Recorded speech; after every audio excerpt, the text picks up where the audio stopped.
Len and Ablat Gemara. Today's daf is daf Lamed Vov, Lamed Aleph, and we're up to the bottom of the page. Daf Lamed Vov. We introduced Reish Lakish. Reish Lakish said that even though people have a chazakah, for example, in properties 3 years, or metaltlin, portable items have a chazakah just in your possession, proves that it's yours. Came along Reish Lakish and said, but certain portable items like goyders, wandering goats and so on that wander about, the fact that it happens to be sitting in your barn doesn't prove anything. So goyders have no chazak.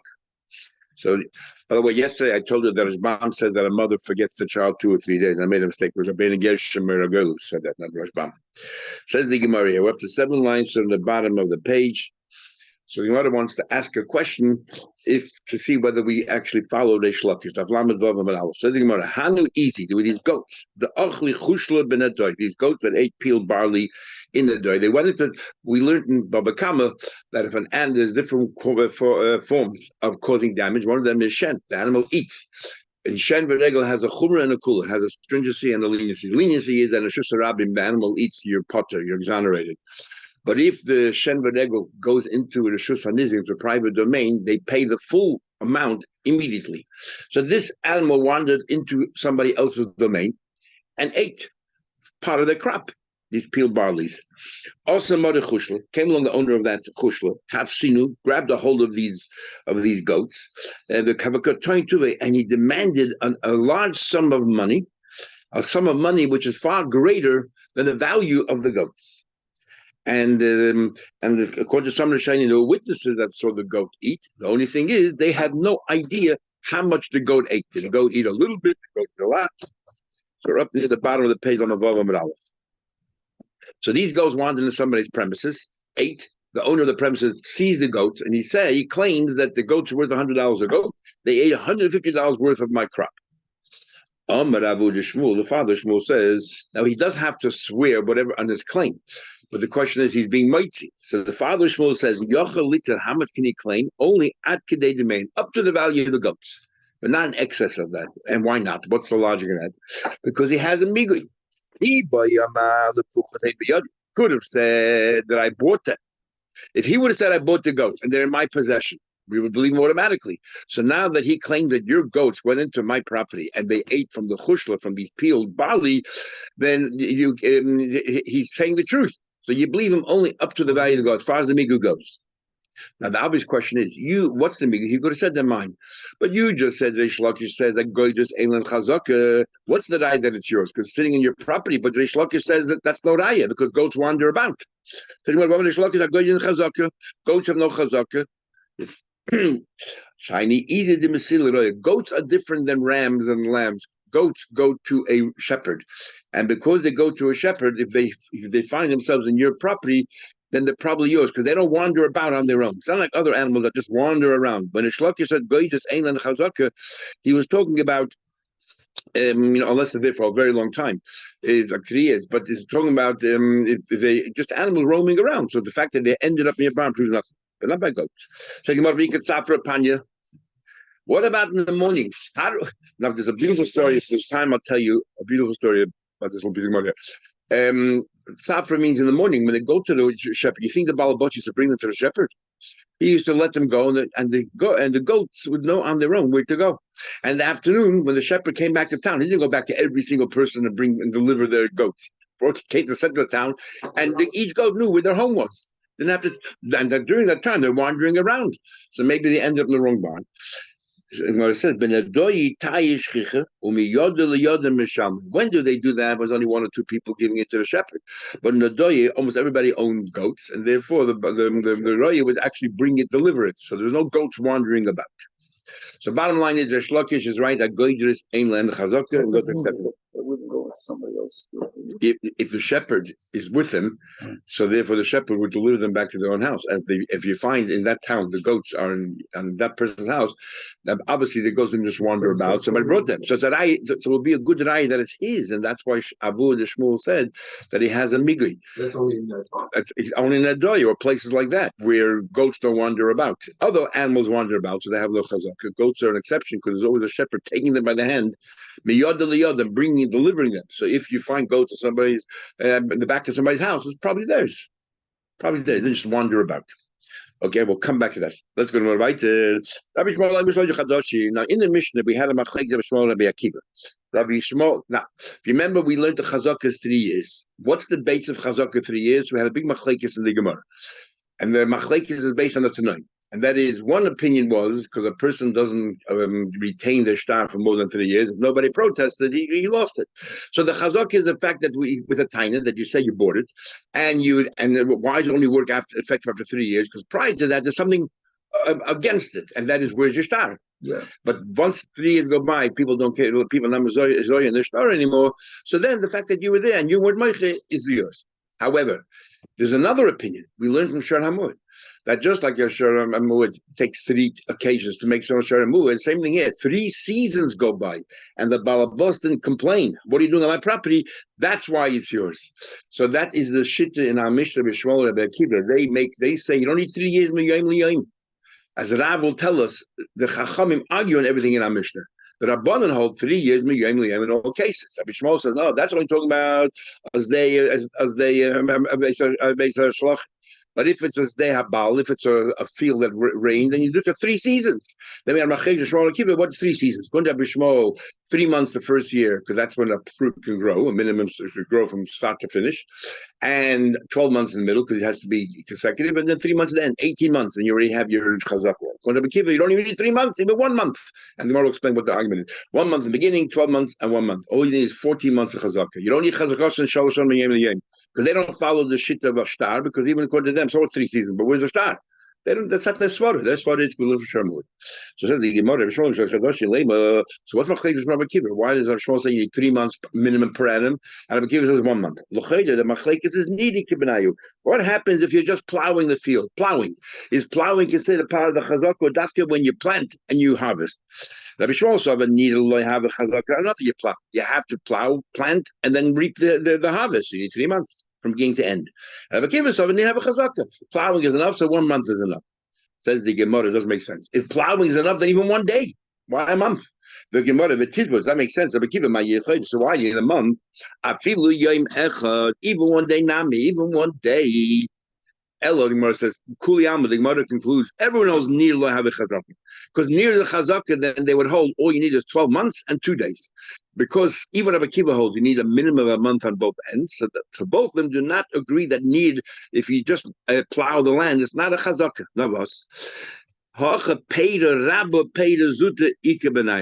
They're talking about whether you need that the peda should be fully ripe to be considered chazaka, or even partially, let's say shachas, where you take it and cut it before it's 30 days. You cut it before it's fully ripe, and that's good enough the chazaka. That's the machlekes. Or vegetables that grow in a very quick time. Rabbi Shmuel holds you need proper, peder rabba, so you need 3 months, and Rabbi Akiva holds even peder zukah. Says the Gemara, talking about learning now that you raised the idea of nir. I'm talking about nir ain't a chazaka. One opinion says that plowing is not a chazaka. He didn't plant anything, so the Balabos didn't lose anything, so therefore, more will explain the reason why. And the Yesh Raimim, how it is a chazaka. Man Yesh Raimim, who does Yesh Raimim? So the Bachar alerts us that we have moralities that Yesh Raimim normally is Abnosim. What's the most question? Man Yesh Raimim, and there's a taste later on we'll get to in a month or so. So explains not always Yesh Raimim is Abnosim. Omer of Chizah, in his case, it's Rav Achi. It's Rav Achi. The Tanya we learned what happens if Shana Beis. Let's say you plowed for 1 year and 2 years you planted, or Beis not a Beis or 2 years you plowed and or 2 years you plowed Shana and you only planted for 1 year. And Tisha already explains it's not the pshat that you plowed for 2 years in a row. That means nothing. You plowed, you planted, and then you plowed again. So now you have 3 years. So all that ain't a chazaka. Rab Acha says, "Hareidu chazaka." So that's Rab Acha. Rab Ashi she'egel. I asked Kol Gdele had all the great luminaries in my lifetime, but they all told me need hareidu chazaka. They all told me the Gdele Adoid that it is a chazaka. My time at what's talking the svara the man the Omar near have a chazaka. He didn't plant anything. The Balabos didn't lose anything. So why is it chazaka? Like yesterday we learned that if it's a Dobra Osir during Shemitah or Kalayim, whatever it is, Babas is losing anything, that's why he didn't protest, because it doesn't make a big deal. So L'chayda said Nir also. He didn't lose anything. The Gemara says, because he's a partial loy of it, it's not common for a person to crave a little harder. Some stranger comes in, plows up your land, but trusting you just stand there silently. Therefore, if you didn't protest, it's part of the chazaka. So then he asked him, no, my time is mandom and law chazaka. So why talk is another opinion that says that plowing is not chazaka? He said that the other spot is Meimat Amr, the owner says to himself, Machaya, he's just doing all the work for me, it costs me nothing. And then as soon as he finishes the plowing, I'll go into a bezin, take my field back, and I'm going to plant. Every single piece of wood from that plowshare that's in my land, good, go there, continue, finish the job. Or according to the Rabbi Yeshua, he's covering the seeds that I put in there. Machaya. So that's the two sources of machlekes. Will a person protest or will be happy? Says I'm the one who's benefiting from it because I'm going to take my field back soon. Go for it. The people of Pumnara sent a letter to Nachman Rav Chizda. Yilam Deinu Rabbeinu teacher need a bechazok or chazok. Is need a chazok or not? Amalu Rav Acha v'chol doel. Amalu he said Rav Acha, but not before we said it's only Rav Acha. Now it's Rav Acha and kol gedoyle hadoir. And all the gedoyle hadoir, like Rav Ashi also said in his lifetime, kol gedoyle is Amish. I need have a chazok. Harei a chazok. Need is a chazok. Amar Rav Nachman by Yitzchak. Rav Nachman Yitzchak countered.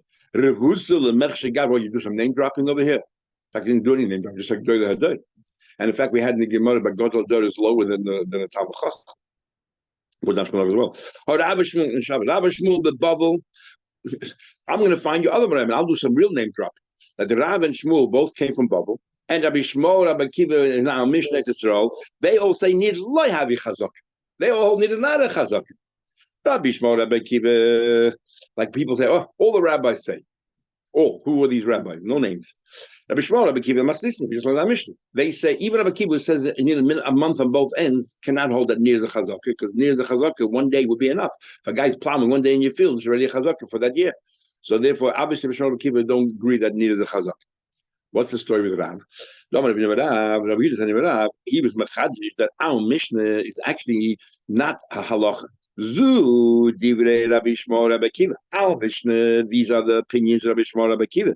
Of the Chachamim, I mean, but the Chachamim say Cheskasa Gimel Shani Meyayim Liyayim. I don't care what we're talking about, whether it's they are Baal, Beis Hashal, I don't care what it is. You need 3 years. Meyayim Liyayim. Now, what's the emphasis? Meyayim Liyayim. Just say 3 years. What Meyayim Liyayim? Lemute Mai Lav Lemute Nir. To tell you that that you need a chazaka of 3 years of growing and not a year of plowing, because plowing would be 1 day. No, it's a year, but not a 1 day year, which is what plowing, because nir is not a chazaka. So even the chachamim who say you need 3 years mean 3 full years and no nir. So that's Rav. What's the shmul? You say shmul mahi. What's the shmul? Rabbi Yehuda is very busy. Rabbi Yehuda learned by Rav, and he is the biggest quoter of Rav. And then Rabbi Yehuda, after Rav passed away, he moved to Shmuel, and he was a quoter of Shmuel. He became the main Talmud of Shmuel.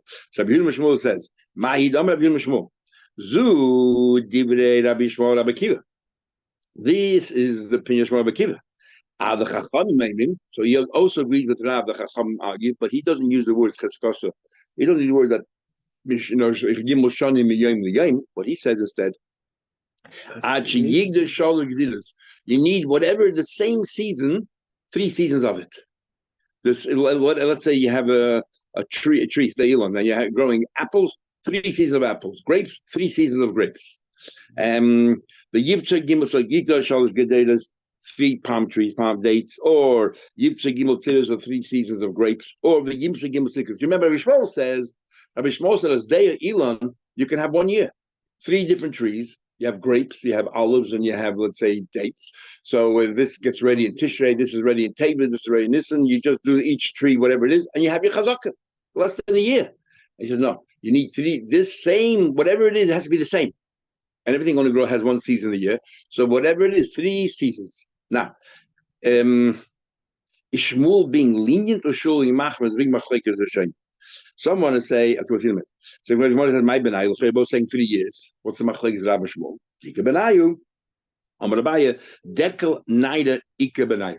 The difference is a young sapling, a young palm tree, and the chayv is young. So one pshat is that Shmuel being lenient. Rav says, regardless, You need 3 full years. The day that you moved in, 3 years later. According to Shmuel, the third year will be whenever the season ends of that thing. So it could be 4 months before the third year ended. That's when the season for that particular tree was ready, and you harvest it, and that's good enough. So Shmuel is being mekel. According to some, Shmuel is being machmir, and that is that you have to have 3 harvests. So if the third harvest, the tree, because it's young, the fruits are sort of loose, and it fell down on its own, it's not a chazaka. You have to cut. So the Rav says it's just a time, calendar.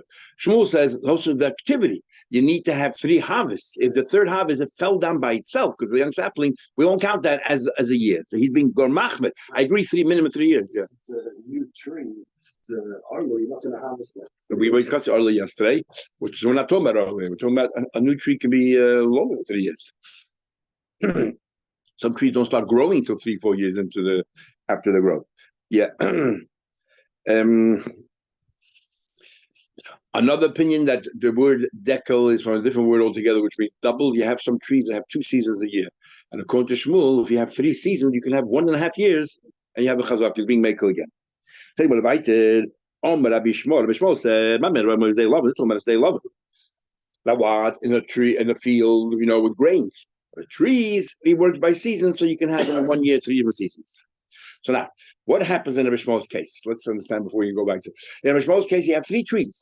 You have 3 kinds of trees sitting in this area. You have vines, you have olive trees, and you have date palms. So Rabbi Shmuel says you cut the date palms in its season, you cut the olives in its season, you cut the grapes in its season, and you have your chazaka. But l'chayda, in that same field, you have other trees, and while you're cutting this tree, the other tree is not even growing yet. It's the wrong season. According to all, it doesn't matter. As long as 1/3 of the field, when it's ready to be cut, when it's due, you're cutting, and the next one, it's a chazaka for the entire field. Even though the grapes are in this part of the field and this part of the field, you're not just cutting you're not cutting anything, because each one you only have a little section where the grapes are growing, you don't have the olives growing, and yet you're cutting the entire field. So even they have a variety, 3 different things, as long as 3 different seasons you get. Says Abaya, even though Chacham argue with Rabbi Shmuel, they say you need 3 years. On the calendar, they argue, but in the principle, they don't. So it comes up a chiddush like this. I'm going to buy me Rabbi Shmuel. You had 30 trees. You remember, we learned another place. We'll learn later on as well. When a person buys, we learned before that the ideal growing of trees are 10 trees per saw. Saw is 50 amas by 50 amas. You have 10 trees per saw. You need the entire area to nurture those 10 trees. If you have less than 10 trees, then you have extra karka there that is not necessary for the trees. If you have more than 10 trees, it's like a jungle and you don't have enough karka to take care of all the trees. So, says Abai, so you have 30 trees. So you have 30 trees, 10 trees per saw. So you have 3 saw, it's like 3 different properties, but they're all contiguous, they're all touching each other. So like one, we'll view it as a holistic approach, we'll have one big property. So according to Racham, you planted 10 per saw, because anything less than that, then certain part of the property doesn't need the trees. Anything more than that, it's useless. What happens? You ate 10 trees in this field this year, and then another 10 the next year. So 3 different trees, 3 different years. In other words, per annum, you only did 1 set of trees that you harvested for yourself. Is a chazaka. Just like Rabbi Shmuel says, you did only once grapes, you did only once dates, and you did only once olives, and yet it's a chazaka for the entire area. We don't agree with you because we only need 3 years. It's the time. But the principle is the same, that it reflects on the whole field. Because that's when the field is growing, these 3, and eventually I took one of each one of them. We'll combine them together as if you did 3 harvests, even though each one was a different season, different thing, and it's good. Same thing over here. If 1 year you did one type of tree, the next year you did another, the next year you did another, it's like a chazaka, and you're kind of all 3 saw. Says the Gemara, "Lav mi Rabbi Shmuel, chat peda have a chazaka l'kula peda." Just Rabbi Shmuel say you only have 1 harvest per peda, and yet it counts for chazaka for the entire area. Hachnami have a chazaka lahani. Bahani have a chazaka lahani. Each one's a chazaka for each one. Now he says, "The han will focus on Rabbi Shmuel. Hani mili heicha de loyafik." To buy that be small because each one's growing a different season. So while you're harvesting the grapes, there are no olives available to harvest. And while you're harvesting the olives, there are no grapes available, or there are no date palms. Each one has a different season. So sitting over here, if during year one, all three sets of trees were growing and you just didn't take the other two, you only took this one. And year number two, all three were growing, you only took the next one. And year number three, all three different trees were growing, you only took the next one. There's no chazaka because the owner can say, I saw the other two trees you left alone, which means you're acknowledging you're not a Bava Basra, because which Bava Basra will let trees go? So therefore, so when do I say this din that if you did one tree, one tree just once, is only provided the other ones weren't growing at the time? The other one didn't produce a yield. They produced a yield and you didn't take it, then we'll have a chazaka. So Bible can say it was not an admission. Machlekes is showing me exactly. Does it mean it didn't grow at all other trees, or it did grow but you didn't take it? Other people came and took it. The public came and took it, which is seen from the Rambam. And then he said one more thing: who the bazuz have to be spread out throughout all the fields. If they're concentrated, that one saw only has one, and the other saw has another, and the third saw has another, it's like three different fields. Just because I'm one ball of bus, but it's three different fields. It's an arbitrary thing that we made one field out of it. When just like over here in the case of Ishmael, they're scattered. The grapes are everywhere, and the olives are everywhere. It doesn't say that they're only in one position. Same here. They have to be spread around. 3 trees in this saw, 3 trees in this saw, and so on. But because all the trees of all the date palms are on this saw, and all the vines on this, so then you only have each one only has a chalak of 1 year. Says the Gemara, what happens if one person made a chazak on trees and one person made a chazak on karka? Big machlek is showing you what we're talking about here. As Ram learns, we're talking about 2 people who went and bought a property. The thing is, if you buy trees, if a vendor sells trees and he sells you 3 trees, then you get all the land in between the trees. If a vendor sells you 2 trees, you only get the land that's necessary around the tree. For oira, salo, enough, just enough to have a little sunlight and to put your basket there, just enough to nurture, tend to this tree, but that's it. You don't get anything in between. But here we're talking about a case where the vendor sold to 2 people. To Reuven, he sold the land, and to Shimon, he sold the trees. But Shimon only has the trees. So what happens if here comes in a new element? The owner of the land says to the owner of the trees, I have no chelik in your trees, 0. So you have no chelik in my land, which means that if the trees die, you can't replant it because you have no right to come on my land to replant it again. You got the trees the way they're standing right now. That's how the Rashbam learns this whole sugya. Taisus has a big problem with it. What's it doing here in this Gemara? We're learning about chazakas of gimel shanim. What do you tell me a ma'aser with trees and anything else? So different Taisus we're talking about chazakas of gimel shanim. But there were 2 people who were machzik. One person was machzik in the trees and one person was machzik in the land. But similar idea. Omar Rav Zir says Zek kon ilon, Zek kon karka. Yeah. So he's kind of the trees alone, and he's kind of karka. As long as the tree is standing, he gets the tree. But as soon as the tree dies, end of story. Mask Rav Papa asked the question, so since the owner of the tree has nothing, let them say take your tree and leave. So many of the Shayin Pshat here is, it doesn't mean uproot your tree and leave while it's growing. It means you have no right to replant your tree. You have no right to replant your tree. and which is exactly what Taka holds. But a Papa doesn't agree. Papa says no. That since this guy bought the trees, he also bought the right to replant it. So he got whether chatzikarka is literal, which is some Rishonim, or chatzikarka means just an expression, which means he gets a little bit of karka around the tree that he has every right to replant. So machlekes Razvid and Papa. Razvid holds you have no right to replant, and a Papa holds you do. Taisus and other Shem actually learned that no, Rav Papa's question to Rav Zvid is according to your logic that he has no chelik in the karka and therefore he cannot replant. Then you shouldn't even be able to have the tree standing there at all because he has no rights to the karka. Why? And this is different than a normal case when I sell you a tree, your tree obviously is standing. Because over here, the owner of the karka says to him, just like I have no share in your tree, you have no share in my land. Your tree is nurturing, sucking out the nutrients of my land. Goodbye. Take your tree away. That's how far the Taisus learned, and others saying that Rav Papa's asking. Beautiful discussion on this whole thing over here. Talks about a question: what happens if somebody owns a house? You rent it out to Reuven, and now when the lease is over in a year, he wants to lend it to Shimon. Can Shimon make a kinyan now with the owner while Reuven is the tenant for afterwards? No, the house is right here. The house is right here. Yeah, so it's not the first time it's definitely going to happen. We learned in Tanoim. I sell you a property, I give you a property, I say when you finish with it, it reverts to that person there. And the shaila is whether you're allowed to destroy the property, or you have to make sure you leave something. Can you sell it? Or we had tonight. We'll get to it. Anyway, so he wants to say that over here. I'm trying to remember how he ties it to his whole Gemara here. That the owner of the property after the tree dies says to him, you no longer have karka. While the tree is standing, the way we learn Pashup Shabbos, the tree is standing, he has a right to the tree, but the moment the tree dies, it can't be planted. Doesn't what I mean? Why can't it be planted? Because the owner of the karka owns it. But how does the owner of the karka own it? If B'Shas Maisa, when you sold the property to this guy here and the tree, the guy of the tree got the property underneath. So what he's selling, so the property underneath the tree belongs right now to the owner of the tree because it's taking out the nutrients. Not us. When the tree dies, whatever it is, the property reverts to the other guy. But B'Shas Maisa, when he made the kinyan, the property belonged to the tree. How did it move over? So that's the brings a eye from here that you could. While the tenant A is in the building, you can make a deal and a kinyan and a valid kinyan to tenant B. Others, I can't remember who it is, argues and says no, because over here, since the kinyan is chal on all the property that's around it, that's contiguous to it, therefore the kinyan spreads. Over there's no kinyan other than this house that was now by a tenant called Ruvain. So, and what's the kinyan chal? Over there, the kinyan is chal on all the land around the tree, because that definitely belongs to the owner of the land, and then it spreads as soon as the guy's tree dies. Mashiach here, the kinyan was never chal in the first place. So they want to make a distinction.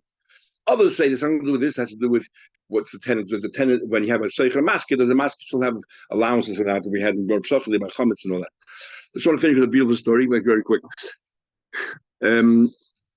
The Bava Rebbe goes to Palm Springs all the time in the winter time. So once he was there, and he goes to Chabad house there with his entourage. And once he was sitting there with his entourage, and three people walked in. Looked totally non-religious. They were non-religious. They went and they took some yarmulke. They went over to the shliach and says, "The Bava Rebbe here. We'd like to meet him." This is in the late 1990s, right before he passed away. So Bava Rebbe is an old man, right? So the shliach said, "Let me ask the gabbai. I'll introduce you to the gabbai." After davening, he saw them all going together with the Bava Rebbe, these three people, to the Bava Rebbe's house for breakfast. That night, by mincha, the Bava Rebbe calls over the shliach. He says, "You saw what happened. Let me just tell you an interesting thing." He said, "One of my three best friends before the war. One of them, the father was the head of the Av Bezdin there in Baba. One of them was a rav in a very big shul. One of them came from a different city also. We were all in yeshiva together. Unfortunately, after the camp, they were very upset and angry and never went to shul since 40, 39. This is now the first time coming back." And I remember the story that my Zayda told me, and I shared it with him. My Zayda told me, out of the book, my Zayda told me the following. There was nothing in the town, I don't know which town it was, that had a bunch of goats. And was a merino wool, very nice wool on the goats, very expensive. And that was his life. He had no children. He had 24 goats, and he used to walk with them every single day, wherever he went. And he had a panasa from that. When he went to Shul David, he would bring the goats in the courtyard of the shul. Anyhow, one day, they disappeared. After davening, he came back out to the courtyard. They were gone. All the goats were gone. And they were full of wool. It was about, the season for shearing was coming up, and this is Panos, he does it a couple of times a year. He doesn't know what he's going crazy. And it's not just the money, he was like attached to it. Every goat had a name. He was so close to them. Anyway, he didn't know what to do, so he said he went to my Zayda, the Bava was telling the story, and he told him what happened. What should I do? What should he do? A couple of days later, he sees the biggest gewir in town, walking with a bunch of goats that were completely shown off. He recognized him straight away. He went to the gewir. What are you stealing my goats? I'm an old man. What are you stealing my goats for? They had a big fight, and of course, everyone believed the gewir. The gewir said, "Why would I steal your goats? I need them." So he went to Baba and said, I know who stole. What should I do now? They go to the town judge. He'll take care of it. So he goes to the town judge, who's a very smart man. And the town judge said, "Don't worry, come tomorrow. We'll have a court case." Subpoenaed both of them.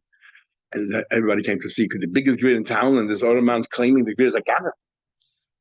So the judge hears both sides of the story. He's like, fast, both sides of the story. And then he says, "Both of you stay here. I'm going to send the goats out. Let's see where they go." The goats know where their home is. And sure enough, they all went to the Yiddish house, the poor man's house. And the judge, not only gave it back to him, but he put a whole penalty and everything else. So the Bava Rebbe said to the Bava Rebbe, "You should know, you can shave, you can become naked, take your yarmulke off, take your tzitzis off, take your everything off, you shake off everything else. At the end of the day, everyone knows where their home is, and they'll come back. I found out. He said, "My dad told me so. I never know." And now we're getting very old, and these people, I told them the story, and I said, "My dad told me the story. Obviously, this is the time when the story has to come to good use. It's time to come." Sure, that was stories like that also.